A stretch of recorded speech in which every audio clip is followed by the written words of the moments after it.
Good morning student. आज हम पढ़ेंगे संचयन का 10th क्लास संचयन का, ठीक है। पार्ट 3 टोपी शुक्ला।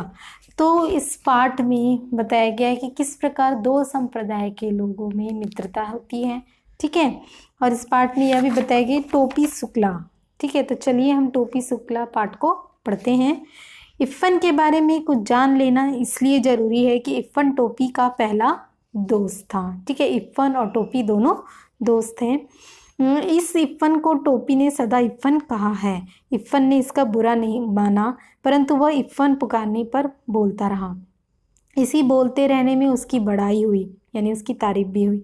यह नामों का चक्कर भी अजीब होता है। उर्दू और हिंदी एक ही भाषा है। हिंदवी के दो नाम हैं, परंतु आप खुद देख लीजिए कि नाम बदल जाने से कैसे कैसे घपले हो जाते हैं। अर्थात कहा गया है कि हिंदू से ही मतलब उर्दू और हिंदी एक ही भाषा के शब्द हैं। नाम कृष्ण हो तो उसे अवतार कहते हैं और मोहम्मद हो तो उसे पैगंबर कहते हैं। अर्थात यहाँ पे धर्म परिवर्तन के बारे में बताया गया कि किस प्रकार हिंदू धर्म में जो भगवान होते हैं तो उसे अलग नाम से पुकारते हैं। अगर वही मोहम्मद है तो उन्हें पैगंबर कहकर बुलाते हैं। दोनों ही दूध देने वाले जानवर चराया करते थे। दोनों ही पशुपति गोवर्धन और ब्रज कुमार थे। इसलिए तो कहता हूँ कि टोपी के बिना इफ़न और इफ़न के बिना टोपी दोनों अधूरे हैं, बल्कि बेमानी है। इसलिए इफ़न के घर चलना जरूरी है। यह देखना जरूरी है कि उसकी आत्मा के आंगन में कैसी हवाएं चल रही हैं। अब यहाँ पे बताया कि इफ़न और टोपी। इफ़न के मतलब इस पार्ट में यही बताया गया है कि इफ़न जो है उसके लिए टोपी के बारे में क्या मन में है उसकी बातें वो बताया गया है। टोपी के मन में इफ़न के लिए क्या बातें हैं इसे इस पाठ के माध्यम से बताया गया। अर्थात दोनों की मित्रता के बारे में इस पाठ में बताया गया है। इफ़न की कहानी भी बहुत लंबी है, परंतु हम लोग टोपी की कहानी कह सुन रहे हैं, इसलिए मैं इफ़न की पूरी कहानी नहीं सुनाऊंगा, बल्कि केवल उतनी ही सुनाऊंगा जितनी टोपी की कहानी के लिए ज़रूरी है। मैंने इसे ज़रूरी जाना कि इफ़न के बारे में आपको कुछ बता दूं, क्योंकि इफ़न आपको इस कहानी में जगह जगह दिखाई देगा। न टोपी इफ़न की परछाई है और ना इफ़न टोपी की। ये दोनों दो आज़ाद व्यक्ति हैं। ये दोनों क्या हैं? दो आज़ाद व्यक्ति हैं। इन दोनों व्यक्तियों का डेवलपमेंट एक दूसरे से आज़ाद तौर पर हुआ। इन दोनों को दो तरह की घरेलू परंपराएं मिली हैं, अर्थात दोनों अलग अलग परिवार से हैं। अर्थात एक मुस्लिम है तो एक हिंदू है, फिर भी दोनों में एक घनिष्ठ मित्रता है, ठीक है। और वह मित्रता किस प्रकार आगे बढ़ती है, किस प्रकार दोनों एक दूसरे के विचारों को अपनाते हैं, इस पाठ में बताया गया है। यह बात बहुत महत्वपूर्ण है कि इफ़न टोपी की कहानी का एक अटूट हिस्सा है। मैं हिंदू मुस्लिम भाई भाई की बात नहीं कर रहा हूँ। मैं यह बेवकूफ़ी क्यों करूँ? क्या मैं रोज़ अपने बड़े या छोटे भाई से यह कहता हूँ कि हम दोनों भाई भाई हैं? यदि मैं नहीं कहता तो क्या आप कहते हैं? हिंदू मुसलमान अगर भाई भाई हैं तो कहने की ज़रूरत नहीं है। यानी यहाँ पे ये लेखक का कहना है यह कि अगर हम किसी को बार बार भाई, अगर एक परिवार में दो भाई रहते हैं तो क्या बार बार भाई भाई करते हैं? भाई भाई का बाहर में दिखावा करते हैं? नहीं। तो हिंदू मुस्लिम भाई भाई हैं, या इस चीज़ को, किसी भी चीज़ को जताने की आवश्यकता नहीं, उस चीज़ को समझ लेना ही बहुत बड़ी महत्ता रखती है। तो इस पाठ में जैसे हिंदू मुसलमान अगर भाई भाई हैं तो कहने की ज़रूरत नहीं है, लेखक कह रहे हैं। यदि नहीं है तो कहने से क्या फ़र्क पड़ेगा? मुझे कोई चुनाव तो लड़ना नहीं है। मैं तो एक कथाकार हूँ, ठीक है, और एक कथा सुना रहा हूँ। मैं टोपी और इफ़न की बात कर रहा हूँ। ये इस कहानी के दो चरित्र हैं। एक का नाम बलभद्र नारायण शुक्ला और दूसरे का नाम सैयद जरगाम मुर्तजा। एक को टोपी कहा गया, दूसरे को इफ़न कहा गया। इफ़न के दादा और परदादा बहुत प्रसिद्ध मौलवी थे। काफिरों के देश में पैदा हुए, काफिरों के देश में मरे, परंतु वसीयत करके मरे की लाश करबला ले जाए। उसकी आत्मा ने इस देश में एक सांस तक ना ली। उस खानदान में जो पहला हिंदुस्तानी बच्चा पैदा हुआ वह बढ़कर इफ़न का बाप हुआ। जब इफ़न के पिता सैयद मुर्तजा हुसैन मरे तो उन्होंने यह वसीयत नहीं की कि उनकी लाश करबला ले जाई जाए, वह एक हिंदुस्तानी कब्रिस्तान में दफन किए गए। इफ़न की परदादी भी बड़ी नमाजी बीबी थी। करबला, नजफ, खुरासान, काजमैन और जाने कहाँ की यात्रा करें। अब यहाँ पे बताया गया कि इफ़न की दादी जो है कहाँ कहाँ की यात्राएं की, परंतु जब कोई घर से जाने लगता है तो वह दरवाजे पर पानी का एक घड़ा जरूर रखवाती है और मांस का सदका भी जरूर उतरवाती है। अब यहाँ पे बताया गया है कि सदका, सदका का अर्थ होता है एक टोटका, ठीक है। जैसे कोई बाहर जाता है तो उसके लिए एक टोटका वहाँ पर बताया गया। इफ़न की दादी भी नमाज रोजे की पाबंद थी, परंतु जब एकलौते बेटे को चेचक निकली, चेचक यहाँ पे एक संक्रामक रोग होता है जिसमें बुखार के साथ पूरे शरीर में दाने निकल आते हैं, जिसे शीतला भी कहा जाता है। तो वह चारपाई के पास एक टांग पर खड़ी हुई और बोली, माता मोरे बच्चे को माफ़ कर दियो। पूरब की रहने वाली थी, 9 या 10 बरस की थी जब ब्याह कर लखनऊ आई, परंतु तब तक जिंदा रही, पूर्वी बोलती रही। लखनऊ की उर्दू ससुराली थी, वह तो मायके की भाषा को गले लगाए रही, क्योंकि इस भाषा के सिवा इधर उधर कोई ऐसा नहीं था जो उनके दिल की बात समझता। अर्थात जो इफ़न की दादी थी वह लखनवी भाषा यानी उर्दू को बहुत महत्व देती थी, यानी पूर्वी भाषा को बहुत महत्व दी थी। जब बेटे के शादी के दिन आए तो गाने बजाने के लिए उनका दिल फड़का, परंतु मौलवी के घर गाना बजाना भला कैसे हो सकता है। बेचारी दिल महसूस कर रह गई। हाँ, इफ़न की छठी पर उन्होंने भर कर जश्न मनाया। जश्न मतलब होता है कि जन्म के छठे दिन का स्नान, पूजन, उत्सव, और उत्सव उसे जलसा भी कहा जा सकता है। बात यह थी कि इफ़न अपने दादा के मरने के बाद पैदा हुआ। मर्दों और औरतों के इस फ़र्क को ध्यान में रखना जरूरी है, क्योंकि इस बात को ध्यान में रखे बगैर इफ़न की आत्मा का नाक नक्शा यानी रूप रंग समझ में नहीं आ सकता है। आगे यहाँ बताया गया कि इफ़न की दादी किसी मौलवी की बेटी नहीं थी, बल्कि एक जमींदार की बेटी थी। दूध घी खाती हुई थी, परंतु लखनऊ आकर वह उस दही के लिए तरस गई जो घी पिलाई हुई काली हाड़ियों में असामियों के यहाँ से आया करता था। बस मायके जाती तो लपड़ सपड़ जी भर के खा लेती। अर्थात यहाँ पे उनकी दादी को क्या क्या पसंदीदा है उन सब के बारे में यहाँ पर बताया गया। उसके बाद ससुराल में उनकी आत्मा सदा बेचैन रहती। जब मरने लगी तो बेटे ने पूछा कि लाश करबला जाएगी या नजफ, तो बिगड़ गई।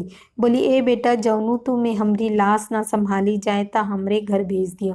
वह अपने बेटे से कहती कि जब अगर मेरी लाश संभल नहीं पाएगी तो तुम क्या करोगे, मेरे घर भेजा देना। मौत सिर पर थी, इसलिए उन्हें याद नहीं रहा कि अब घर कहाँ है। घर वाले कराची में हैं और घर कस्टोडियन का हो चुका है। मरते वक्त किसी को ऐसी छोटी छोटी बातें भला कैसे याद रह सकती हैं। उस वक्त तो मनुष्य अपने सबसे ज़्यादा खूबसूरत सपने देखता है। कथाकार यहाँ पे बताना चाह रहे हैं कि जब कोई इंसान की मृत्यु होने लगती तो वह ये छोटी छोटी बातों को याद नहीं रख पाता है। इफ़न की दादी को भी अपना घर याद आया। उस घर का नाम कच्ची हवेली था। कच्ची इसलिए कि वह मिट्टी की बनी हुई थी। अब यहाँ पे आगे बताया गया कि इफ़न जब उनकी दादी की मृत्यु हुई तब इफ़न कितने चौथी में पढ़ता था। टोपी से उसकी मुलाकात हो चुकी थी। इफ़न को अपनी दादी से बड़ा प्यार था। प्यार से तो उसे अपने अब्बू, अपनी अम्मी और अपनी बाजी और छोटी बहन नुजहत से भी था, परंतु दादी से विशेष लगाव था। क्यों लगाव था?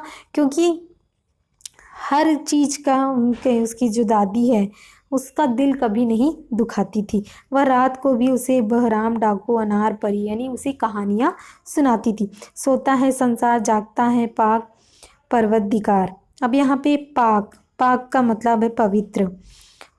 आँखों की देखी नहीं कहती, कानों की सुनी नहीं कहती। एक मुल्क, मुल्क यानी देश में एक बादशाह रहा। अब यहाँ पे उसकी दादी यानी इफ़न को हमेशा कहानियाँ सुनाती थी। दादी की भाषा पर भी वह कभी नहीं मुस्कुराया तो उसे अच्छी भली लगती थी, परंतु अब्बू नहीं बोलने देते थे। अब यहाँ पे इफ़न जो है अपनी दादी की भाषा को बोलना चाहता था, परंतु इफ़न के पिता जो है उसे बोलने नहीं देते थे। अब आगे है कि इफ़न जो है, इफ़न हमेशा क्या करता था, अपनी दादी की भाषा को बोलने का प्रयत्न करता था। अब इफ़न की मित्रता किससे हो गई? टोपी से हो गई। टोपी से होने के बाद टोपी ने आंखें नचाई। लफ्ज़ का होता है माँ। ये अम्मी कहना तुमको किसने सिखाया? दादी। अब यहाँ बताया गया कि जो टोपी है वह अपनी माँ को अम्मी अम्मी कहने लगा। तो इससे जो टोपी की जो दादी है, ठीक है, वह उस पर बहुत गुस्सा करने लगती है और बोलती है, बहू तुमसे कितनी बार कहूँ कि मेरे सामने गवारों की यह जबान ना बोला कर। सुभद्रा देवी राम दुलारी पर बरस पड़ी। लड़ाई का मोर्चा बदल गया। दूसरी लड़ाई के दिन थे, इसलिए जब डॉक्टर भृगु नारायण नीले तेल वाले को यह पता चला कि टोपी ने कलेक्टर साहब के लड़के से दोस्ती गांठ ली है, तो वह अपना गुस्सा पी गए और तीसरे ही दिन कपड़े और शक्कर के परमीट ले आए। परंतु उस दिन टोपी की बड़ी दुर्गति बनी। दुर्गति के मतलब है पिटाई, बुरी हालत। ठीक है। सुभद्रा देवी तो उसी वक्त खाने की मेज से उठ गई थी और राम दुलारी ने टोपी को बहुत मारा। तय फिर जइबे ओकरा घरे, हाँ अरे तोहरा हम लुकारा आगे माटी मिलाऊ। अब यहाँ पे बताया गया है कि जो टोपी की दादी है वह उनके घर यानी इफ्फन के घर जाने से मना कर दी।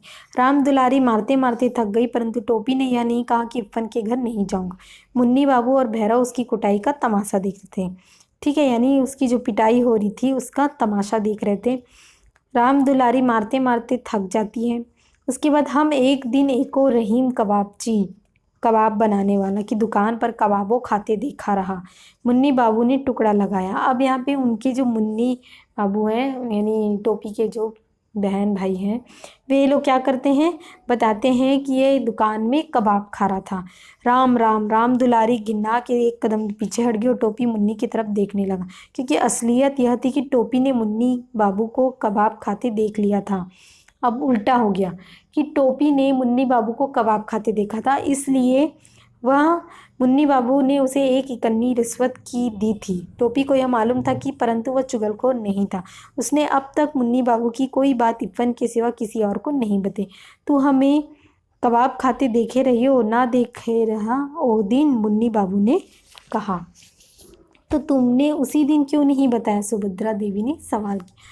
ये झुट्टा है दादी, टोपी ने कहा। उस दिन टोपी बहुत उदास रहा। वह अभी इतना बड़ा नहीं हुआ कि झूठ और सच के किस्से में पड़ता, और सच्ची बात यह है कि वह इतना बड़ा कभी नहीं हो सका। वह उस दिन तो वह इतना पिट गया कि उसका सारा बदन दुख रहा था, उसे बहुत तकलीफ हो रही थी। दूसरे दिन जब वह स्कूल में इफ्फन से मिला तो उसने उसे सारी बात बता दी। दोनों जुग्राफिया मतलब जुग्राफी के बाद सब्जेक्ट की बात कर रहे हैं, का घंटा छोड़कर सरक गए। पंचम की दुकान से इफ्फन ने केले खरीदे। बात यह थी कि टोपी फल के अलावा और किसी चीज़ को हाथ नहीं लगाता था। ऐसा ना हो सकता कि हम लोग दादी बदल लें।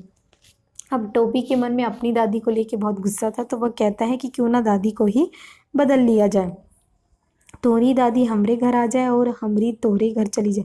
हमरी दादी तब बोलिए तू ही लोगन को बोल थी। यह नहीं हो सकता, इफ्फन ने कहा। अब्बू की यह बात नहीं मानेंगे और मुझे कहानी कौन सुनाएगा। तुम्हारी दादी को 12 बुर्ज की कहानी नहीं आती है। तू हमें एक ठो दादियों ना दे सकती हो। टोपी ने खुद अपने दिल के टूटने की आवाज़ सुनी। जो मेरी दादी है वह मेरे अब्बू की अम्मा भी तो है, इफ्फन ने कहा। तुम्हारी दादी मेरी दादी की तरह बूढ़ी हो गई है, तो फिक्र ना करो, इफ्फन ने कहा। मेरी दादी कहती है कि बूढ़े लोग मर जाते, हमारी दादी ना मरी। मरेगी कैसे नहीं, क्या मेरी दादी झूठी है। ठीक उसी वक्त नौकर आया और पता चला कि इफ्फन की दादी मर गई है। इफ्फन चला गया, टोपी अकेला रह गया। वह मुंह लटकाकर जिम्नेजियम में चला गया। बूढ़ा चपरासी एक तरफ बैठा बीड़ी पी रहा था। वह एक एक कोने में बैठकर रोने लगा। अब जो टोपी था वह रोने लगा। शाम को वह इफ्फन के घर गया तो वहाँ सन्नाटा था। घर भरा हुआ था। रोज जितने लोग हुआ करते थे उससे ज़्यादा भी लोग, परंतु एक दादी के ना होने से टोपी को बहुत खालीपन महसूस हो रहा था, जबकि उसे दादी का नाम तक नहीं मालूम था। उसने दादी के 1000 कहने के बाद भी उनके हाथ की कोई चीज़ नहीं खाई थी। प्रेम इन बातों का पाबंद नहीं होता। टोपी और दादी में एक ऐसा ही संबंध हो चुका था, अर्थात टोपी और दादी। जो टोपी है वह इफ्फन की दादी को बहुत अच्छे से जानता भी नहीं, लेकिन उनकी बातें उसे बहुत अच्छी लगती थी। टोपी ने 10 अक्टूबर सन 45 को कसम खाई कि अब वह किसी ऐसे लड़के से दोस्ती नहीं करेगा जिसका बाप ऐसी नौकरी करता हो जिसमें बदली होती हो, क्योंकि जो इफ्फन है उसके पिता का ट्रांसफ़र हो जाता है तो उन लोग दूसरी जगह चले जाते हैं। उसके बाद 10 अक्टूबर सन 45 को तो कोई महत्व नहीं, परंतु टोपी के आत्मीय इतिहास में इस तारीख का बहुत महत्व है, क्योंकि इफ्फन के पिता बदली पर मुरादाबाद चले गए। इफ्फन की दादी के मरने के थोड़ी वक्त बाद उनका तबादला हो गया, यानी ट्रांसफ़र हो गया। तो माली और चपरासी टोपी को पहचानते थे, इसलिए वह बंगले में चला गया। बिल्लू, गुड्डू और डब्बू को उस समय क्रिकेट खेल रहे थे। डब्बू ने हिट किया, गेंद सीधी टोपी के मुंह पर आई। उसने घबराकर हाथ उठाया और गेंद उसके हाथों में आ गई। House that. Head Mali umpire था, उसने उंगली उठा दी। वह बेचारा केवल यह समझा सका कि हाउस दैट का शोर हो तो उसे उंगली उठा देना है। अर्थात यहाँ पे इस पार्ट में बताया गया है कि किस प्रकार टोपी इफ़न के जाने के बाद अकेलापन महसूस करता है और वह अपनी बहुत सी बातों को अपने दोस्त इफ़न से शेयर करता था। तो जब उसके ना होने पर उसे एक अकेलापन महसूस होने लगा। आगे हैं, जब वह पहली बार फेल हुआ, अर्थात अब आगे की बात बताई गई है। जब वह पहली बार फेल हुआ तो मुन्नी बाबू इंटरमीडिएट में फर्स्ट आया और भैरव छठे में। सारे घर ने उसे जबान की नोक पर रख लिया। वह बहुत रोया। बात यह नहीं थी कि वह गौदी था। गौदी का मतलब होता है भोंदू। वह काफ़ी तेज था, परंतु उसे कोई पढ़ने ही नहीं देता था। अर्थात जब भी वो पढ़ने के लिए बैठता तो घर के कोई लोग कुछ लेके आओ, तुम कुछ लेके आओ, कुछ लेके आओ, ऐसा कह के उसे हमेशा घुमाते थे। वह जब भी पढ़ने बैठता तो मुन्नी बाबू को कोई काम निकल आता तो राम दुलारी को कोई ऐसी चीज़ मंगवानी पड़ जाती, नौकरों से नहीं मंगवाई जा सकती, तो भैरव ने उसकी कॉपियों के हवाई जहाज़ बना दिए। दूसरे साल उसे टाइफाइड हो गया। तीसरे साल वह 3rd डिवीज़न में पास हो गया। यह 3rd डिवीज़न कलंक के टीके की तरह उसके माथे से चिपक गया। परंतु हमें उसकी मुश्किलों का भी ध्यान रखना चाहिए। सन 49 में वह अपने साथियों के साथ था। वह फेल हो गया, साथी आगे निकल गए और वह पीछे रह गया। इस प्रकार फिर से वह उसी स्थान पर आ जाता है। क्या मतलब, शाम अवतार या मोहम्मद अली बलभद्र की तरह इसी दर्जे में टिके रहना चाहते हो क्या? यह सुनकर सारा दर्जा हंस पड़ा। हंसने वाले वे होते हैं जो पिछले साल 8वें में थे। वह किसी न किसी तरह इस साल को झेल गया, परंतु जब सन 51 में भी उसे 90 दर्जे में ही बैठना पड़ा तो बिल्कुल गीली मिट्टी का लौंदा हो गया, यानी पिंड हो गया, क्योंकि अब तो वह उसमें उसके कोई दोस्त भी नहीं थे। 8वें वाले 10वें में थे, 7वें वाले उसके साथ थे और उनके बीच में कुछ खासा अच्छा खासा वह क्या दिखता था, बूढ़ा दिखाई देता था। वह अपने भरे पूरे घर की तरह अपने स्कूल में भी अकेला हो गया। मास्टरों ने उसका नोटिस लेना बिल्कुल ही छोड़ दिया, अर्थात मास्टर उसकी बातों पर ध्यान देना बिल्कुल छोड़ दिए।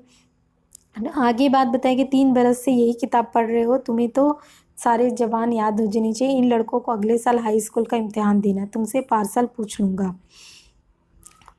टोपी इतना शर्माया कि उसके काले रंग पर लाली दौड़ आई गई। जब तमाम बच्चे खिलखिलाकर हंस पड़े तो वह बिल्कुल मर गया, अर्थात उसे बार बार इस चीज़ का बोध होने लगा कि सभी लोग उसका मजाक उड़ा रहे हैं। वहीद क्लास का सबसे तेज़ लड़का था, मॉनिटर। और उससे सबसे बड़ी बात यह थी कि वह लाल तेल वाले डॉक्टर सफरुद्दीन का बेटा था। उसने कहा, बलभद्र, अबे हम लोगन में का गुस्सा है, 8th वालन से दोस्ती कर, हम लोग तो निकल जाएंगे, बाकी तुम्हें तो उन्हीं सबन के साथ रही हो। अर्थात उसका कहना है कि तुम्हें तो 7वीं वालों के साथ ही रहना है। यह बात टोपी के दिल के आर पार हो गई, परंतु बीच में चुनाव आ गया। डॉक्टर भीगू नारायण नीले तेल वाले खड़े हो गए। अब जिस घर में कोई चुनाव के लिए खड़ा हो तो उसे वहाँ कोई कैसे पढ़ लिख सकता है। वह तो जब डॉक्टर साहब की जमानत जब्त हो गई तब वह घर में जरा सन्नाटा हुआ और टोपी ने देखा कि इम्तिहान सिर पर खड़ा है। वह पढ़ाई में जुट गया, परंतु ऐसे वातावरण कोई पढ़ सकता है, इसलिए उसका पास ही हो जाना बहुत था। वाह दीदी, दादी बोली, भगवान नजरें बंद से बचाए, रफ्तार अच्छी, तीसरे बरस तीसरे दर्ज से पास तो हो गए। अर्थात इस पाठ में यह बताया गया है कि किस प्रकार टोपी शुक्ला बच्चे को पढ़ाई की सारी सुविधाएं दी जाती, लेकिन उसी सुविधा के साथ उसे पढ़ने के लिए समय नहीं दिया जाता था। उसे हमेशा किसी न किसी काम में लगाया जाता था। पहली तो ये बात टोपी शुक्ला के ना पढ़ने की। दूसरी ये बात कि टोपी शुक्ला का जो मित्र इफ़न रहता है, जिसके साथ वह अपने हर सुख दुख को बांटता था, वह भी नहीं था। तो टोपी शुक्ला पाठ में यही बताया गया कि हर किसी को अपने अधिकारों का ज्ञान होना चाहिए। उसे कभी भी किसी प्रकार का चोट नहीं देना चाहिए। इस प्रकार हमारा यहाँ पाठ कंप्लीट होता है। Thank you.